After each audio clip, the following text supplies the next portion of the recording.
Joining me now, former acting ICE director and former Border Patrol chief, Ron Vitiello. Ron, good to see you as always. Thanks for being here.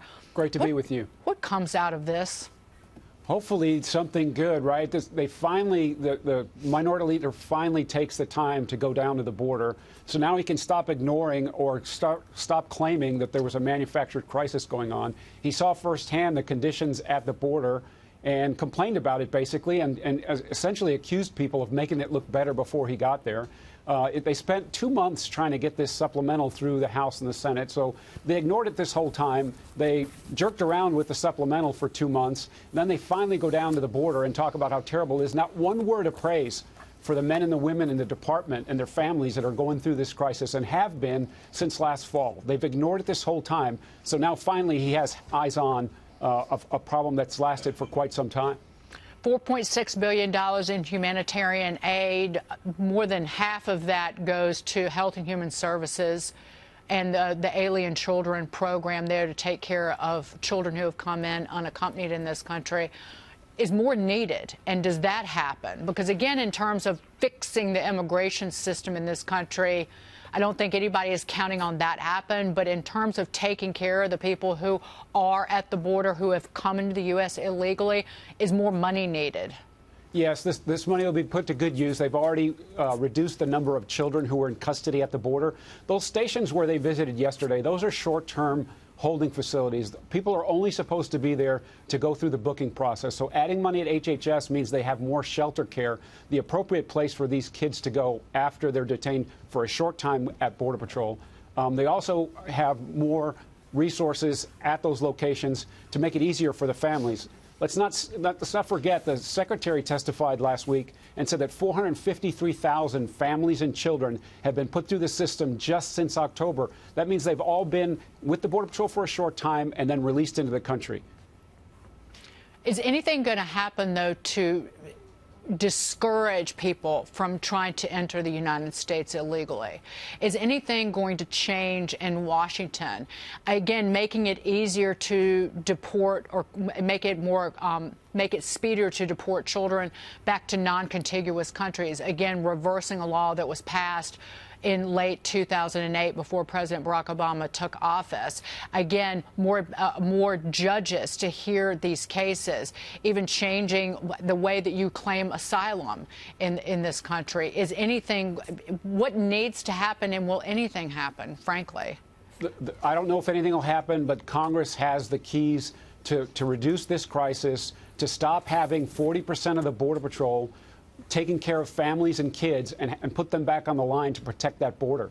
And so Congress needs to act to close the loopholes, to arrange the framework so that people can come into custody, be turned into, go to longer-term detention, appropriate settings for families so that they can have an immigration hearing. And if they get asylum, fine, we welcome them. If not, they get sent back. If we don't close this loop, we're going to continue to have this problem. And next spring, it'll look just as bad as it does right now. So if you're saying that Congress has the keys, who is likely to do that? What kind of things are you expecting to see them do? Or do you think anything is going to happen until the election, where this is very much, finger pointing and saying the Republicans are saying the Democrats aren't allowing us to get stronger security, and the Democrats are saying Republicans are anti-humanitarian and basically are terrible people? Something needs to change. The framework of the way the law works right now, all the children and their families are being released. That's encouraging more people to come.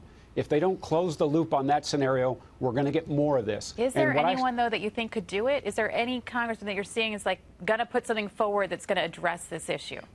I think there's some legislation in the Judiciary Committee on the Senate side. Lindsey Graham has put some stuff forward. I haven't seen the details of that, but they got to fix the framework. Otherwise, this will continue, and it's going to get worse.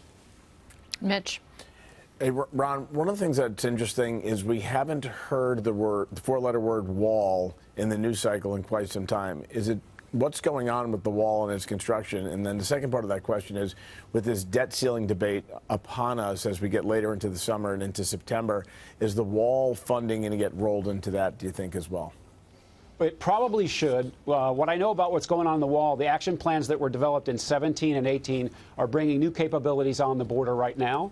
And then the funding for 19 is tied up into you know, what with the existing bill, and then those projects are underway, and then the president tried to access other funding under the Emergency Powers Act, and so those processes are ongoing.